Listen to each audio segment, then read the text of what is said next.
Hey guys, welcome back to TechMan. Today, let me show you how to create ebook in Gamma app.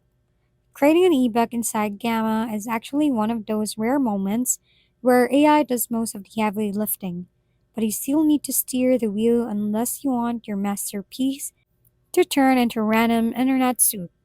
Start by opening Gamma, click Create New, then select the AI Generate option.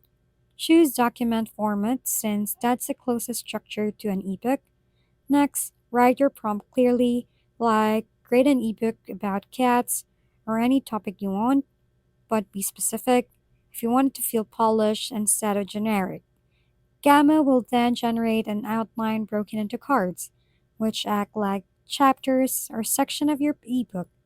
You can adjust the number of cards, remove extras, add missing sections so the structure makes sense. After that, choose your visual style, image preferences, and tone, then click Generate to build the full ebook. Once it's ready, you can edit text, refine layout, and replace images before exporting or downloading it as your final ebook. If we've been helpful, kindly give us a thumbs up and don't forget to hit the subscribe and bell button for more contents.